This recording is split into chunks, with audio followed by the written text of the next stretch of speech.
Remote ID has been extended to 2024.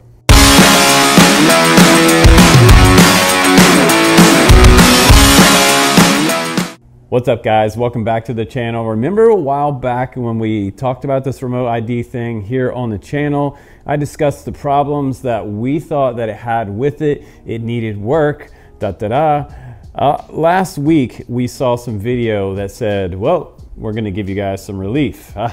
Is it relief for us or is it relief for them so they can get it together to make this program work? Now, right now, as it lays out there on the internet, a lot of you guys, maybe 95% of you guys, don't really like the idea of having your toys tracked, and I get that. It's also national airspace, so they have to protect their best interests, and how do we all coexist and get along together? Well, the greatest thing is that until next year, they've now extended this remote ID regulation until March of 2024. So that means that you have from now through March 2024 to get your remote ID module ready and on your aircraft and activated and connected to the police department and everywhere else, and municipalities, FBI and FAA and everything else.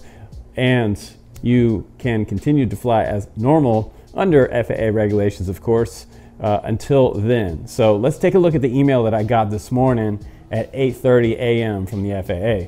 So at 8:30 this morning, I got this email and it says news and update at the very top, but wow, when you get down here, it says FAA extends remote ID enforcement date 6 months. 6 months? Yeah, that's next year. You don't have to comply until next year. So get all of your little remote ID modules ready for your drone swarm, implement them all into your swarm and activate by March. It does have an article on their website that gives you further details into this. It says drone pilots who are unable to comply with the broadcast requirement of remote ID will now have until March 16th. That's March 16th, you hooligans, to get your act in gear, to get all of your swarms ready. So after that date, operators could face fines or suspension or revocation of pilot certificates.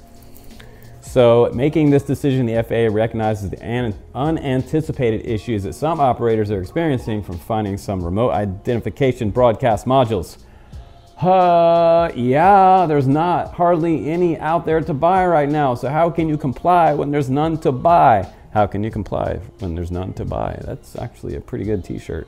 It later says that drone pilots can meet this deadline by purchasing a standard remote ID equipped drone from a manufacturer or purchasing remote ID broadcast module, which can be affixed to the existing drones that do not have remote ID equipment. Yes. And the last part says remote ID acts like a digital license plate. Hey, that sounds great. So they can GPS track you across the mountains and wherever you decide to fly bandos. Keep in mind where airplanes cannot fly, inside a bando. But you better have your digital license plate ready. He goes on to say, and it will help the FAA, law enforcement, and other federal agencies and find the control station when a drone operator appears to be flying in an unsafe manner where it is not allowed to fly. So if you believe in truth, freedom, FPV, the digital sanctity of your own digital certificate, anonymity, or whatever that means, please do subscribe on the channel, and I will bring you more drone truths and FAA news updates coming right up. So 6 months, time is ticking. The clock is now ticking all over again. It keeps resetting.